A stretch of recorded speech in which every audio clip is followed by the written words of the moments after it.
Bom dia, meus queridos alunos dos nonos anos de Biologia. Está começando mais uma aula aqui com a professora Luciane e esse tema de nossa aula hoje será a formação de um indivíduo, que nós encontraremos na apostila na unidade temática para dar a sequência de número 3. Reprodução. Na aula passada nós vimos alguma coisinha sobre reprodução, vamos aprofundar um pouco mais. O que seria a reprodução?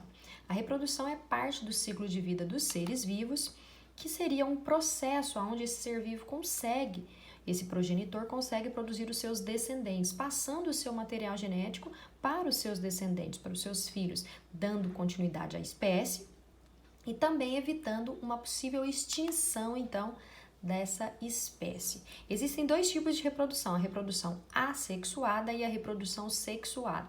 A diferença delas é que na reprodução assexuada, um único indivíduo vai estar produzindo seus descendentes sem troca de material genético com outro e vai estar produzindo um indivíduo idêntico a ele. Tá? Eu posso chamar isso de clone e o tipo de reprodução que nós falamos aqui, o tipo vai ser por mitose, onde a célula aqui que nós temos a bactéria, a célula mãe aqui da bactéria, vai duplicar o seu material genético e vai conseguir produzir duas idênticas a ela. Então, se essa célula mãe for diploide, as células filhas todas vão ser diploides, cada uma delas idênticas.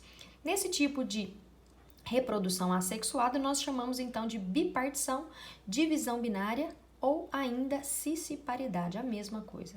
Um outro tipo de reprodução assexuada é do tipo brotamento, onde nós temos então aqui a esponja marinha que vai estar crescendo aqui, então um broto, uma expansão do seu corpo aqui, tá? Ele vai se soltar do seu corpo, vai se desprender, vai se fixar no substrato, pode ser numa rocha no solo, e aí ele vai crescer e vai se tornar idêntico a essa planta que deu origem a ela.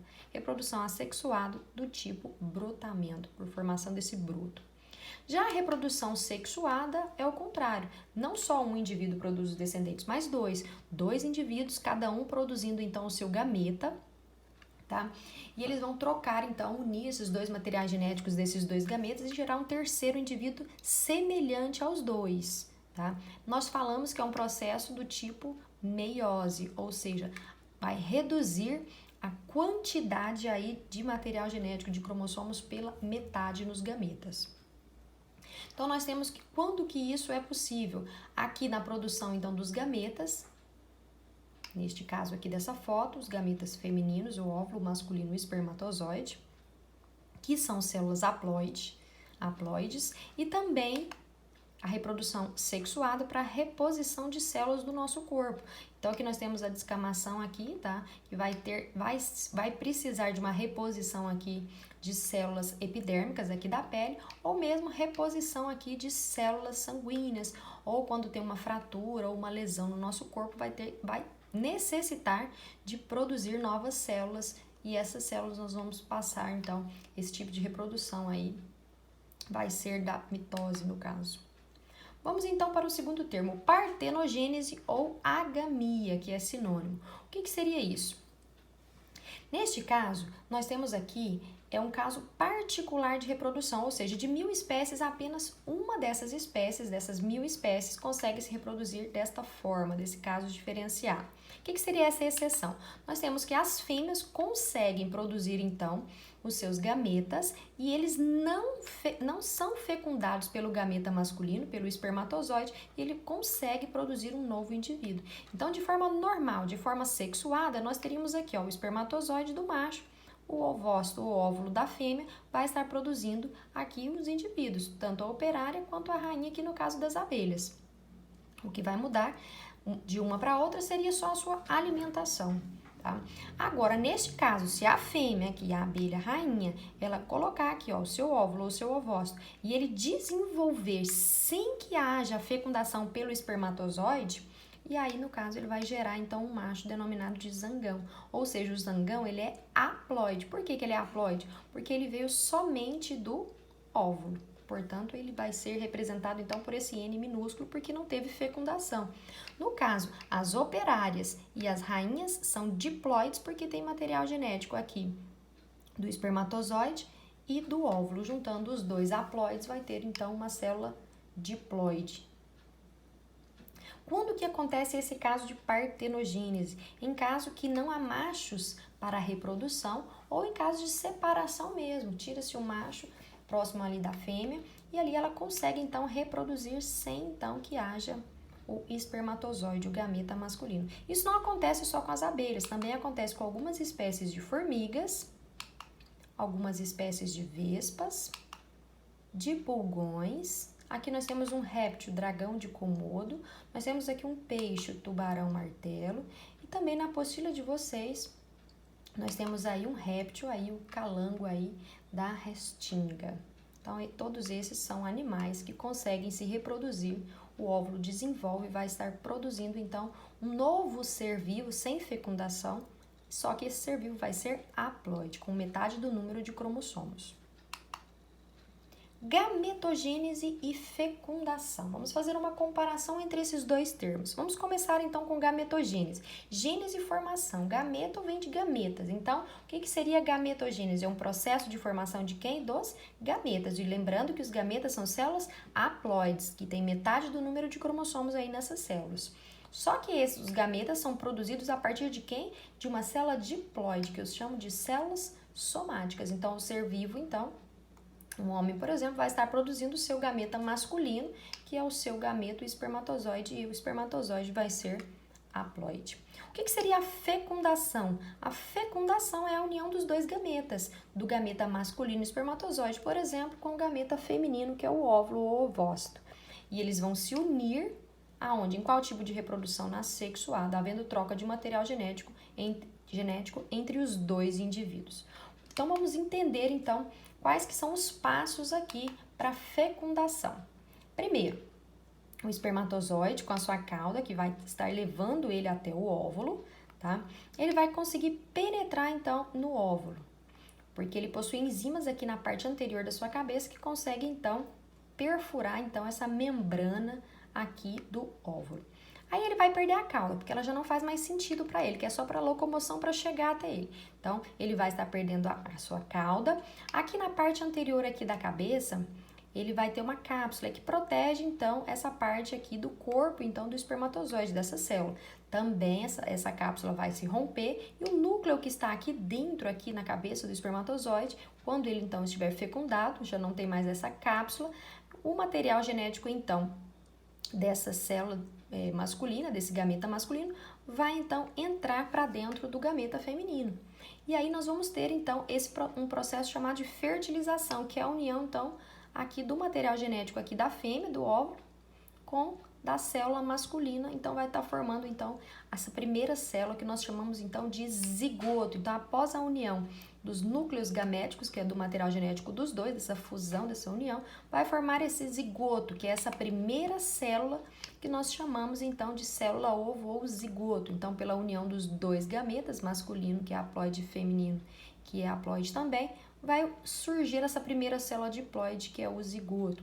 Esse zigoto vai se desenvolver por mitose, ou seja, uma célula vai formar duas, que vão formar quatro, e assim sucessivamente, tá? O zigoto vai estar formando, então, o embrião, e o embrião vai estar formando o feto, que vai estar formando, então, um adulto. Tudo isso por mitose, esse aumento aí de número de células aí, de quantidade celular, tudo isso pela reprodução que nós chamamos de mitose, do tipo mitose.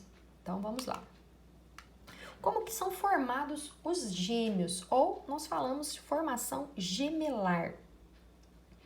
Nós temos dois tipos de gêmeos. Os gêmeos chamados de gêmeos idênticos, monozigóticos, porque veio só de um zigoto, ou ainda univitelinos. E temos também os gêmeos, outro tipo de gêmeos, que são os gêmeos chamados de fraternos, dizigóticos, porque vão formar dois zigotos, ou ainda bivitelinos, que é tudo sinônimo esses três termos. Vamos então ver a diferença deles. O que nós temos aqui? Nós temos aqui, vamos ter a formação de gêmeos idênticos ou monozigóticos. Um espermatozoide vai fecundar um óvulo. Vai formar, então, essa primeira célula que agora é diploide, pela união das duas haploides dos gametas. Então, esta célula diploide, que é o zigoto, ela vai se dividir em duas e vai começar a multiplicação, então, agora por mitose. Então, vai crescendo a quantidade, então, de células. E ela vai, então, se separar, tá? Ela vai se dividir ao meio aqui no início, lá nas primeiras divisões celulares, tá? Bem no início aqui, quando as células começam a se multiplicar, elas vão se dividir ao meio.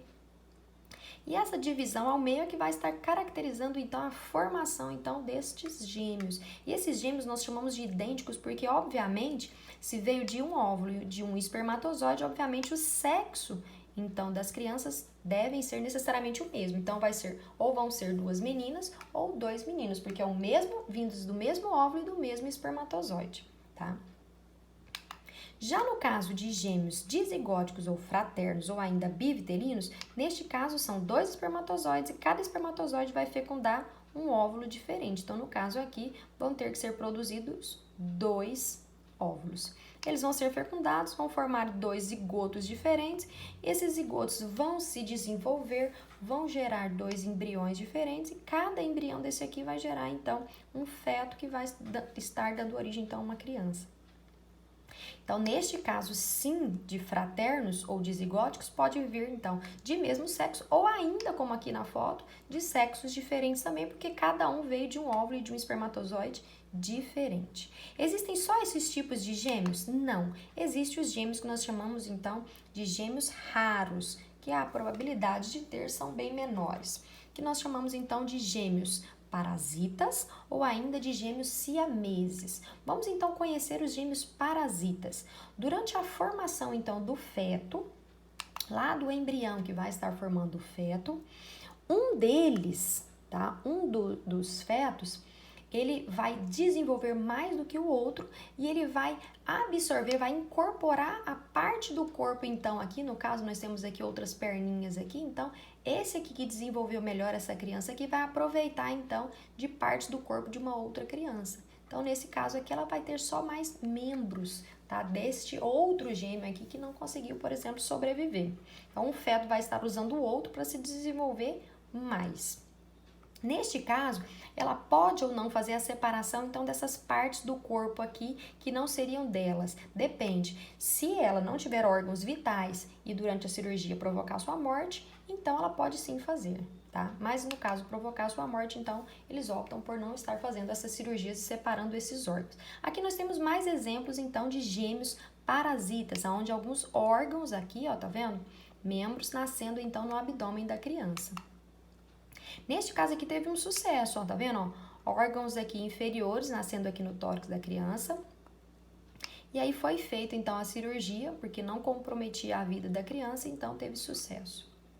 Agora vamos dos gêmeos siameses. Os gêmeos siameses, na verdade, nós temos aqui a união por alguma parte do corpo, tá? No caso, os dois conseguem então se desenvolver. Obviamente vão ter um tempo de vida menor, sim, mas eles conseguem sobreviver e podem ou não fazer a cirurgia se não comprometer a vida deles durante a cirurgia.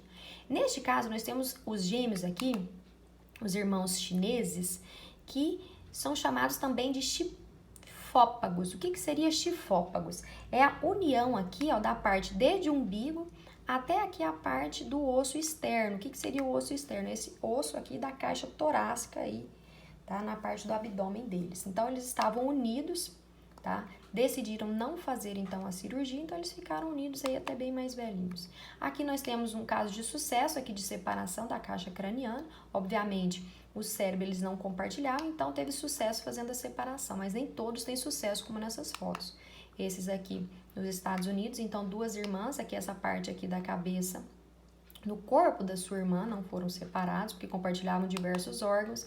Nesse caso dessas duas crianças também compartilhavam, então, parte aqui do cérebro, então também não fizeram, então, essa separação, porque corriam riscos. Embriologia. A embriologia é a ciência que estuda a formação do embrião, ou seja, as fases do desenvolvimento, então, para formar o embrião, desenvolvimento embrionário. Tudo se inicia, então, com o zigoto, que o zigoto é essa primeira célula pela união, então, dos gametas. O zigoto desenvolve e vai estar formando o embrião. O embrião por mitose vai estar formando novas células, que isso acontece da 3ª à 8ª semana de gestação, nós temos o embrião.